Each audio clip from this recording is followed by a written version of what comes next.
রুমঝুম রুমঝুম কে বাজায় জল ঝুমঝুমি রুমঝুম রুমঝুম কে বাজায় জল ঝুমঝুমি চমকিয়া জাগে মনোভূমি চমকিয়া জাগে বনভূমি ঝুমঝুমকে বাজায় জল ঝুমঝুমি ঝুমঝুম রুমঝুম কে বাজায় জল ঝুমঝুমি দুরন্ত অরণ্য নিরে নিরে ঝরে রে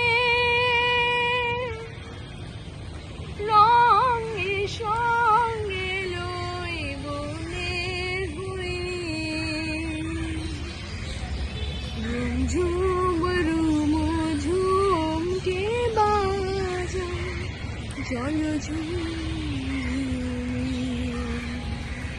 Everyone, welcome back to my channel.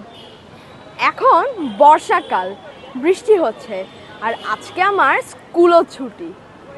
তো আমার মন কি আর বাসায় থাকতে চায়, তো আজকে আমি ঘুরতে বের হলাম। তো আজকে আমি এমন একটা জায়গায় ঘুরতে এসেছি, এই জায়গাটা আমার বাসার খুব কাছে। আর যারা তোমরা ঢাকায় বসবাস করো তারা মোটামুটি এই জায়গাটা চেনো, কিন্তু যারা ঢাকার বাইরে থাকো তারা তোমরা নাও চিনতে পারো। তো তোমরা যদি আমার সাথে জায়গাটা দেখতে চাও আমার সঙ্গেই থাকবে।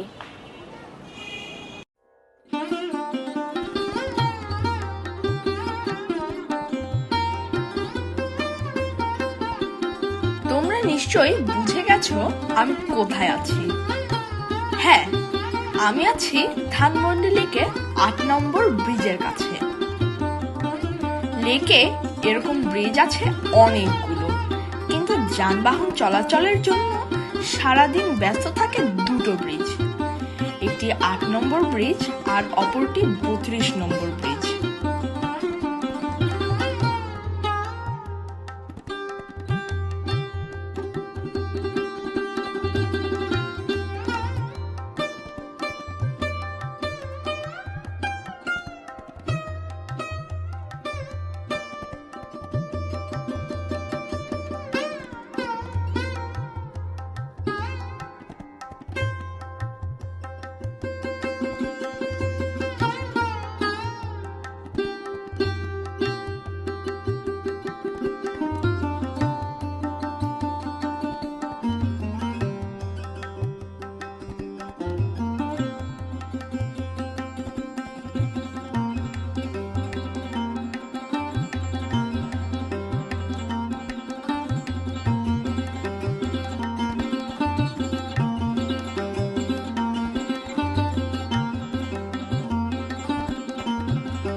ধানমন্ডি লেক কেবল একটি জলাধার নয়, এটি ঢাকা শহরের ইতিহাস, সংস্কৃতি এবং নাগরিক জীবনের একটি গুরুত্বপূর্ণ অংশ। এবার আসি একটু এর পেছনের গল্প নিয়ে। কেউ কেউ মনে করেন মুঘল আমলে এই এলাকায় ধানের হাট বসত, যা ফার্সি ও উর্দুতে মন্ডি নামে পরিচিত ছিল। সেখান থেকে ধান এবং মন্ডি শব্দ দুটি মিলে ধানমন্ডি নামের উৎপত্তি হয়েছে। ধানমন্ডি এলাকাটি পরিকল্পিতভাবে আবাসিক এলাকা হিসেবে গড়ে ওঠে মূলত ৬০-এর দশকে। আগে এই লেকটি পান্ডু নদী বা পরিত্যক্ত খাল ছিল, যা কারওয়ান বাজার এলাকার সাথে যুক্ত ছিল।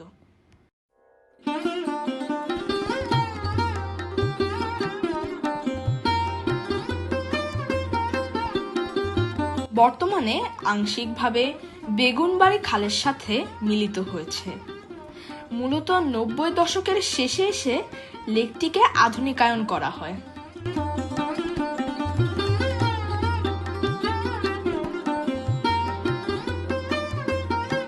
লেক জুড়ে দেখা মিলবে হরেক প্রজাতির গাছ। ধারণা করা হয় প্রায় 100-এরও বেশি প্রজাতির গাছ আছে ধানমন্ডি লেকে। তবে কৃষ্ণচূড়া, বট, রেইন ট্রি, আম, কাঁঠাল, নিম, বকুল, কদম গাছের দেখা মিলবে যেখানে সেখানে। এছাড়া দেশি বিদেশি গাছের এক বিশাল জগৎ ধানমন্ডি লেক।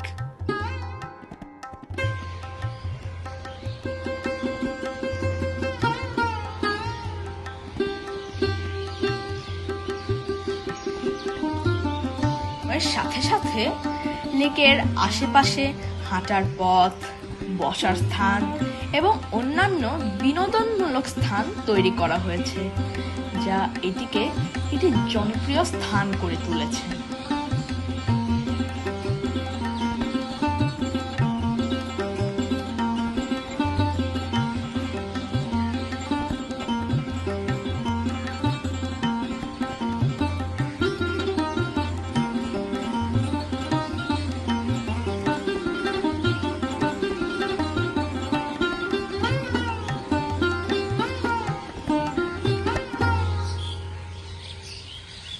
একবার দিয়ে হাঁটতে হাঁটতে শতবর্ষী গাছের দেখা মিলবে। ক্লান্ত হলে একটু বসে যেতে পারেন, কয়েকবার দীর্ঘ নিঃশ্বাস নিতে পারেন। এতে আপনার অশান্ত মন কিছুটা হলেও শান্ত হবে। এছাড়া বয়স্ক গাছের নিচে নিজেকে আবিষ্কার করতে পারেন একজন ভিন্ন মানুষ হিসেবে।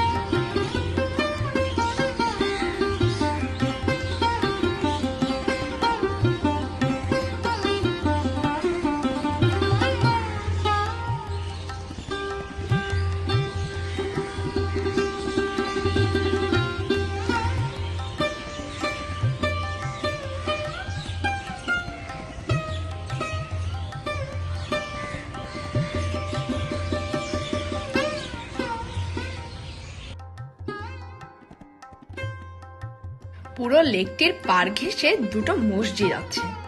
এটি বাইতুল আমান মসজিদ। দেখো মসজিদটা কত সিম্পল আর কত সুন্দর, লেকের প্রকৃতির সাথে মিশে একাকার হয়ে গেছে। ও বলে রাখি, এই মসজিদটি ধানমন্ডির 7 নম্বর রোডে অবস্থিত।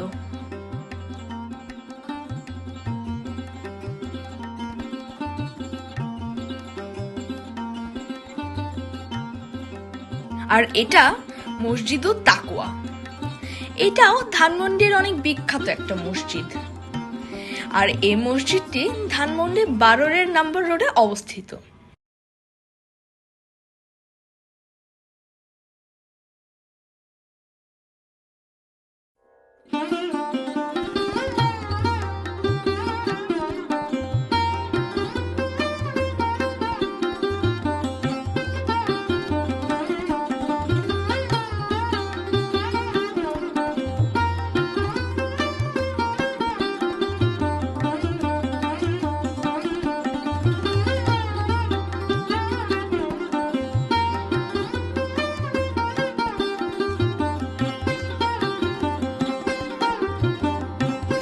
ওই যে দূরে দেখতে পাচ্ছ, ওটা ধানমন্ডি 32 নম্বর অবস্থিত বঙ্গবন্ধু শেখ মুজিবুর রহমানের স্মৃতিস্তম্ভ।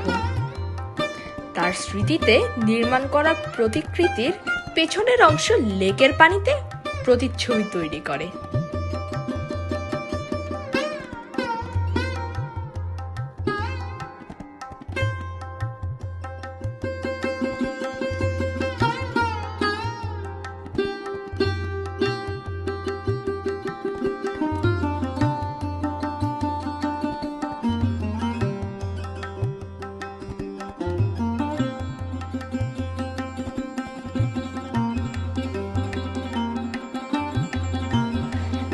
যাচ্ছি রবীন্দ্র সরোবর। রবীন্দ্র সরোবর ধানমন্ডি লেকের প্রাণকেন্দ্র বলে ধরা হয়। এখানে বিভিন্ন দিবসে সাংস্কৃতিক অনুষ্ঠান হয়। এটাকে উন্মুক্ত মঞ্চ বলা হয়ে থাকে। নাটক, কবিতা, গানে মেতে ওঠে এই মঞ্চ।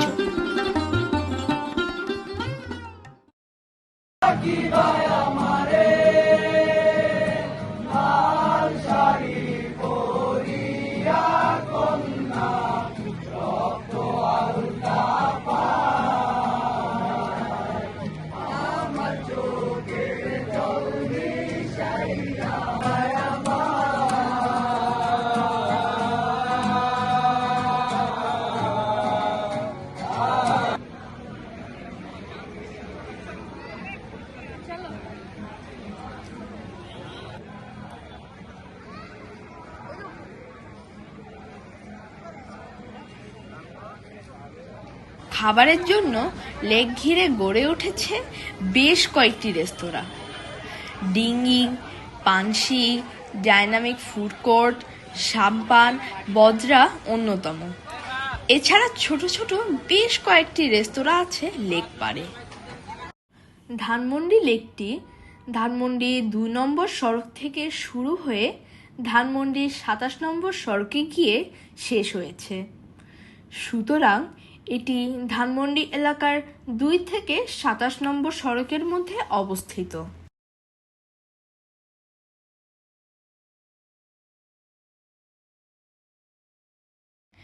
এই যে দূরে সাদা উঁচু ভবনটি দেখতে পাচ্ছ, সেখানে আগে একটা বাড়ি ছিল। সেটা জাহাজ বাড়ির নামেও পরিচিত ছিল। আমি অবশ্য দেখিনি, কিন্তু নাম শুনেছি। সে ভবনটি ভেঙে এখন উঁচু দালান বানানো হয়েছে। ধানমন্ডি লেকের শুরু থেকে শেষে অনেকগুলো প্রবেশ মুখ আছে, তবে আমি এখন প্রবেশ করছি ধানমন্ডি পাঁচেরের প্রবেশ মুখ দিয়ে।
এই যে লাল রঙের বাড়িটি দেখতে পাচ্ছ, এটা বাংলাদেশের সাবেক প্রধানমন্ত্রী শেখ হাসিনার বাসভবন ছিল। এই বাড়িটির নাম সুধা সদন।